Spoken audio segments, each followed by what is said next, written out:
that what you feel in your body is your prayer. Either way you're looking at, they're saying essentially the same thing.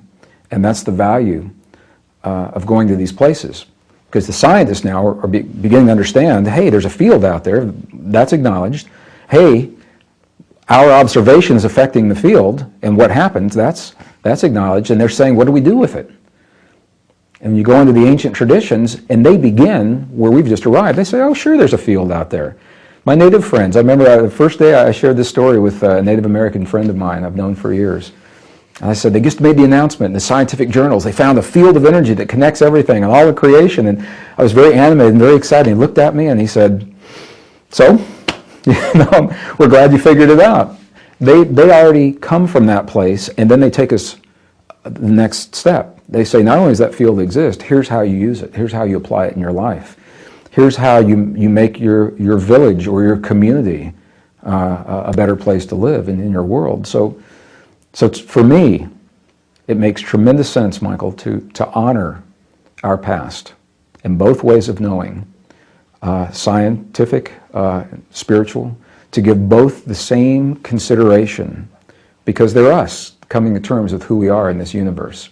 Honor our past and listen to what our ancestors were saying to us, because they spent tremendous amounts of time. They built entire temples and libraries and stories dedicated to handing a wisdom to the people of their future that they could only imagine in their minds. And they could only imagine who would be here 2,000, 3,000 years from now. They had something to say to us. And it makes tremendous sense to me to understand what they said and marry that with what we have found to be true into a greater wisdom. And I know there are other authors who feel that there's a danger in doing this, that there's a danger in bridging science and spirituality. And I understand their thinking. That their thinking is that if we link spirituality with science as it is today, that we'll get stuck. And if you're looking at a static science, I would agree with that. There's a hierarchy in the sciences that define our world today. It begins with physics. All sciences are based upon what we know about physics, and from physics, chemistry evolves, and from that, biology, and from that, the life and the mental health sciences. And there's a disconnect today, because what has happened is physics changed in the last 70 years from a mechanical view of the world to an energetic view. The other sciences are lagging. They're making progress, and they haven't quite got there yet. On the one hand, the other hand, we're looking to these sciences to solve the problems of our world and of our bodies.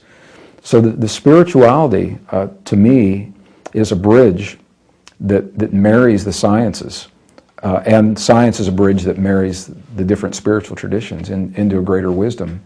We can call it whatever we'd like to call it. But I think that's the value of going into these ancient cultures, because they've got a pure lineage of wisdom that hasn't changed, and they've held that over time in a language that doesn't make sense to us, hasn't in the past. And we've got science that's only about 300 years old that is good, it's incomplete. So you marry those two together, and we've got a new belief system, a new way of looking at our role in the universe.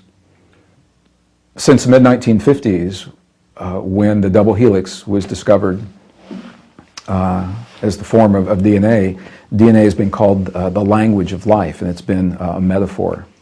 It's been used as a metaphor.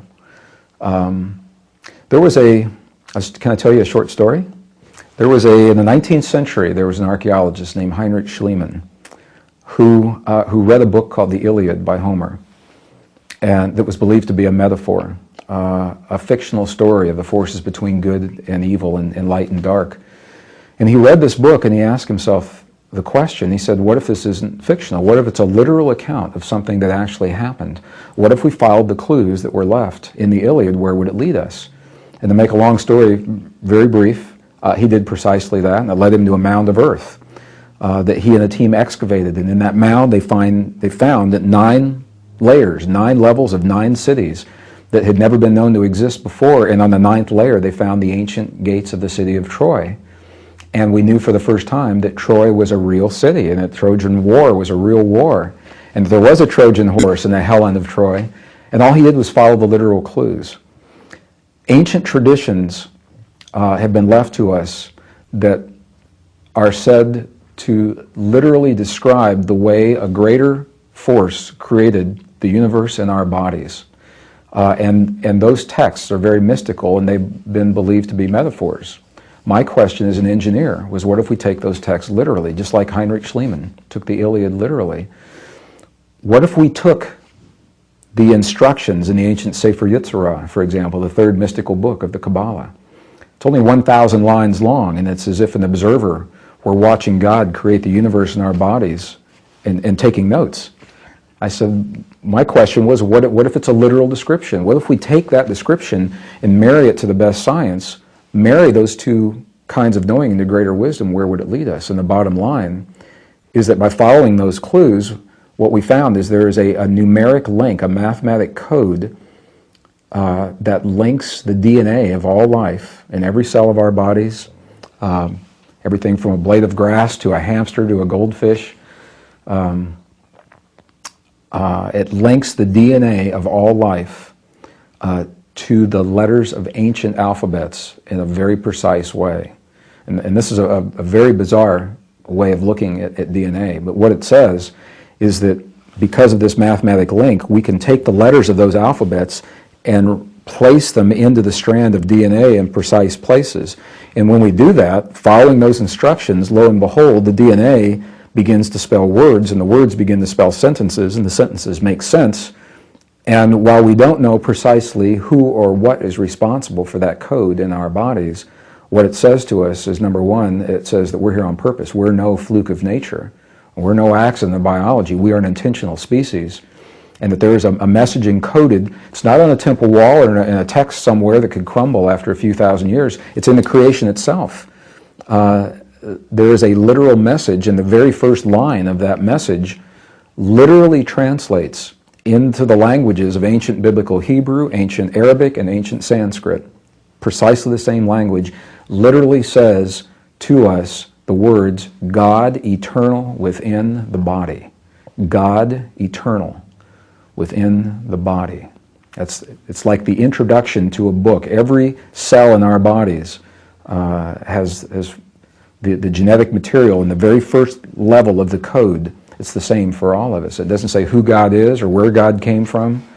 And as we go deeper into the code, which is what's happening in 2006, we're now working with the deeper layers to find out precisely what God eternal within the body means. This is very controversial, as you can imagine. It's very empowering because I believe that the fact, and it is a fact, it's not a theory.